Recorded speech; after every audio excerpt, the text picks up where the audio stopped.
So hello friends, इस lecture में हम डिस्कस करेंगे अबाउट द वेरिएशनल मेथड।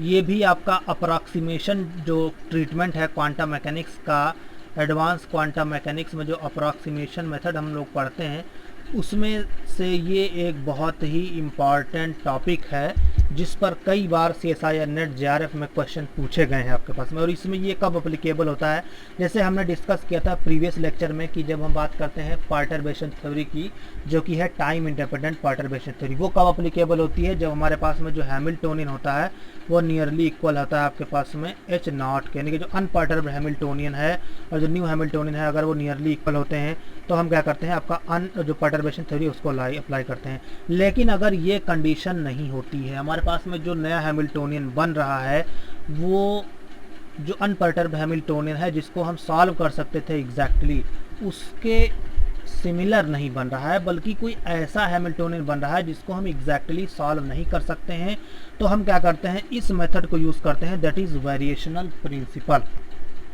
तो अब इसको कैसे हम स्टेप बाय स्टेप अप्लाई करते हैं, उसके लिए हम क्या करेंगे, अपना स्टेप बाय स्टेप जो है वो फॉलो प्रोसीजर देखेंगे। सबसे पहला जो स्टेप होता है इस वेरिएशनल प्रिंसिपल में, वेरिएशनल मेथड में, वो क्या होता है कि हम इसमें क्या करते हैं, ट्रायल वेव फंक्शन को अज्यूम करते हैं, साई को अज्यूम करते हैं। पहला स्टेप जो होता है वही आपका डिसाइडिंग फैक्टर होता है फॉर योर रिजल्ट। जितना अच्छा आप ट्रायल वेव फंक्शन चूज़ कर लोगे किसी भी सिस्टम के लिए, उतना अच्छा आपको रिजल्ट मिलेगा। तो ये जो मेथड है वो आपको कोई भी एक डेफिनेट रिजल्ट नहीं देने वाला है, यानी कि आपको क्या करना पड़ेगा, ये यानी कि आपको क्या मिलेगा, डिफरेंट वेव फंक्शन से आप क्या कर सकते हो, डिफरेंट रिजल्ट आपके मिलेंगे। जितना ज़्यादा जिसका अच्छा ट्रायल वेव फंक्शन होगा उतना अच्छा उसको रिजल्ट मिलने वाला है।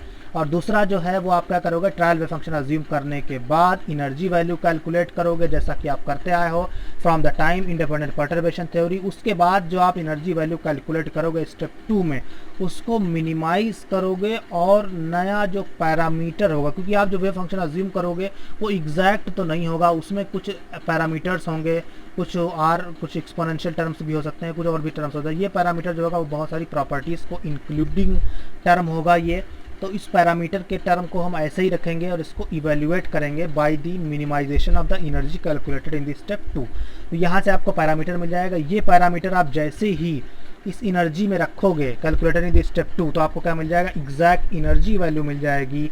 और साथ ही साथ ये पैरामीटर जब आप वेव फंक्शन के में रखोगे तो आपको रिक्वायर्ड वेव फंक्शन आपको मिल जाएगा। तो ये आपके 4 स्टेप्स हैं जो कि आपको स्टेप बाय स्टेप इवेल्युएट करने हैं। कभी कभी क्या होता है, हमारे पास में ये वेव फंक्शन आपको दे रखा होता है, अगर ट्रायल वेव फंक्शन आपको दे दिया है क्वेश्चन में, तो ये बहुत ही सिंपल क्वेश्चन होने वाला है।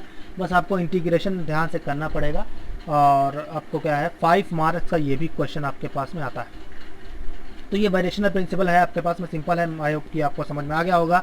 पहले स्टेप में आपको ट्रायल वेव फंक्शन अज्यूम करना है, दूसरे में आपको क्या करना है, एनर्जी वैल्यू कैलकुलेट करनी है, तीसरे में हम क्या करेंगे, पैरामीटर को फाइंड आउट करेंगे, और चौथे में क्या करेंगे, आपको वैल्यूज पुट अप कर देंगे तो आपको एनर्जी और वेव फंक्शन पता चल जाएगा। और अभी अगर आपको ये नहीं समझ में आता है तो हम क्या करेंगे, अभी एग्जांपल से आपको और ज़्यादा क्लियर कर देंगे। आई होप कि आपको ये वीडियो पसंद आया होगा और ये ये आपको समझ में आया होगा, ये कॉन्सेप्ट जो है वेरिएशनल मेथड का। तो अगर आपको समझ में आता है तो please like, share and subscribe and hit the bell icon for more updates. अब यहाँ पर जो हम डिस्कस करेंगे वो डिस्कस करेंगे about the question related to the variational method. तो इसमें आपको दे रखा है using the trial wave function psi x equals to A one और ब्रैकेट में a square minus x square, x lies between minus a to a और otherwise 0 हो जाएगा।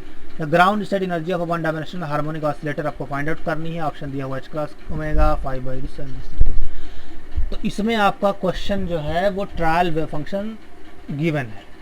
तो पहला स्टेप जो वेरिएशनल मेथड का होता है, जिसमें हम मान के चलते हैं ट्रायल वेव फंक्शन क्या होगा, जो कि बहुत ही ज़्यादा डिसाइडिंग फैक्टर होता है आपके रिजल्ट का, वो तो यहाँ पर दे दिया है। अब आपको क्या करना है, जो ए है वो निकालना है by the normalizing condition, that is nothing but minus का ए से a mod psi square d x equals to 1। आप क्या करोगे, सिंपली साई की वैल्यू रख दोगे, इसको ओपन करोगे, ये आपका इस तरीके से रहेगा, स्क्वायर माइनस बी स्क्वायर के फार्मूला से का होल स्क्वायर फार्मूला, ये आपका ए आ जाएगा 15/16, ए की पावर 15 हो जाएगा। अब ये आपने निकाल लिया, यानी कि आपको ट्रायल वेव फंक्शन पता हो गया।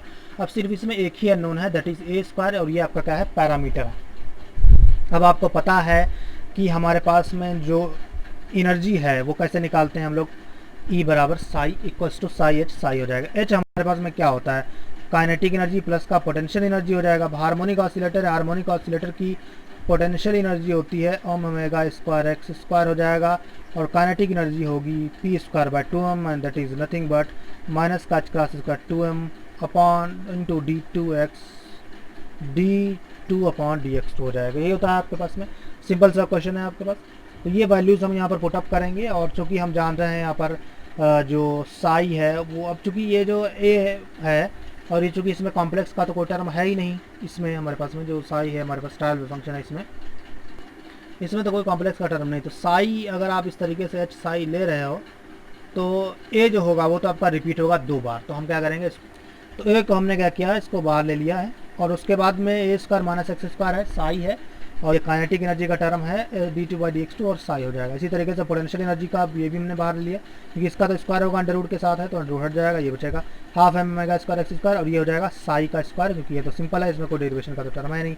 अब सिंपली क्या करना है, इसको 2 बार डराइव करना है, तो ये बचेगा माइनस का 2 इधर ले आएंगे हम लोग, माइनस का माइनस इस तरीके से सॉल्व करोगे आप इसको, ये इतना टर्म अलग बच जाएगा आपके पास में, और ये इतना टर्म अलग बच जाएगा। यहाँ पर हम इसका कांस्टेंट वाला टर्म अलग ले लेंगे, एक्स का टर्म जो है वो इसमें ही रहेंगे आपके पास में। एक और स्टेप सॉल्व करिए आप इसको इंटीग्रेट करोगे तो माइनस का 2a स्क्वायर, इस माइनस माइनस कैंसिल कर दोगे, 2a स्क्वायर एक्स माइनस का 2/3 ऑफ एक्स क्यूब हो जाएगा। इसी तरीके से 15/16 a की पावर 5 ओमेगा स्क्वायर बाय 2, इस तरीके से इसको सॉल्व करिए तो ये आपको मिल जाएगा। फिर आपको क्या करना है, यहाँ पर जो वैल्यूज़ दी हुई हैं ई इक्वल्स टू ये है, इसको सॉल्व करोगे आपको, क्योंकि माइनस ए 2a है तो, और ऑड पावर है तो हमारे पास में 2 टर्म एक्स्ट्रा ऐड हो जाएगा, तो 2 से मल्टीप्लाई कर दीजिए, 2 ऐड हो जाएगा इस तरीके से। और फिर आपके पास में ये इसमें वैल्यूज़ रखोगे तो इसमें भी 2 का फैक्टर आ जाएगा। फिर आप क्या करोगे, इसको बेसिकली ईजिली जो है एलसीएम लेकर के इसको सॉल्व करिएगा, और ये इसमें जो भी आएगा मतलब कैंसिल आउट हो जाएगा, और सिंपली आपके पास 5 cross square upon 4m square हो जाएगा। यहाँ से आप इसको सॉल्व करोगे तो आपको क्या मिल जाएगा, ओमेगा स्क्वायर, ये आपके पास में क्या आ जाएगा, एनर्जी आ जाएगी। अब सेकंड स्टेप में हमने बताया था आपको मिनिमाइजेशन ऑफ एनर्जी से with respect to the parameter that is a. क्या करोगे आप, पैरामीटर को निकालोगे, इसको आप डिराइव करोगे तो ये क्यूब हो जाएगा डिनोमिनेटर में, माइनस का 10 हो जाएगा। इसको आप सॉल्व करोगे तो ए स्क्वायर की वैल्यू आपको मिल जाएगी, ये इस तरीके से आपके पास मिल जाएगा, that is nothing but under 35/40। अब चूँकि क्या निकालना है, ग्राउंड स्टेट एनर्जी निकालनी है, तो ग्राउंड स्टेट एनर्जी के लिए आपको ए की वैल्यू क्या करनी पड़ेगी, इक्वेशन 1 में रखनी पड़ेगी। जैसे आप क्या करोगे, इक्वेशन ए में रखोगे ए की वैल्यू, ये ए की वैल्यू स्क्वायर है हमारे पास में 35/2 अंडर रूट इस तरीके से। तो आप इसमें सिंपली आपको क्या करना है, इसको सॉल्व करना है, और सॉल्व करने के लिए हमको क्या करना पड़ेगा, 5 जैसे 5/4 है, अगर अंडर रूट में ले तो इसको 5/4 से 2 बार मल्टीप्लाई कर दें, फिर इसको ईजिली सॉल्व हो जाएगा। 5 से 7 35 हो जाएगा, और 2 4 हो जाएगा, तो 5/5 इसको बेसिकली क्या लिख सकते हैं, 5/√5/14, और 1/4 होगा, 1/4 का मतलब 1/2 ये बच जाएगा। इसी तरीके से यहाँ पर बचेगा आपके पास में 5/14 है, और 2 2 4 है, तो 1/2 बचेगा, तो 1/2 का फैक्टर यहाँ हो जाएगा, तो 1/2 बाकी तो ये सब सेम ही है, ये भी सेम, 1/2 प्लस 1/2 प्लस 1 हो जाएगा, तो बचेगा √5/14 h क्रॉस ओमेगा। तो ये आपका क्या हो जाएगा, required energy eigen value of the ground state. तो आंसर क्या हो जाएगा, B, this is your solution हो जाएगा। तो ये आपके पास में आंसर हो जाएगा। ये आपका है CSIR नेट JRF में पूछा गया क्वेश्चन है, ये बहुत इंपॉर्टेंट क्वेश्चन है, आपका 5 मार्क्स का क्वेश्चन है। सो गाइज आई होप कि आपको ये वीडियो पसंद आया होगा, वेरिएशनल मेथड भी आपको समझ में आ ही गया होगा। सो अगर आपको ये वीडियो पसंद आता है तो please like share and subscribe and hit the bell icon for more updates. Thanks for watching.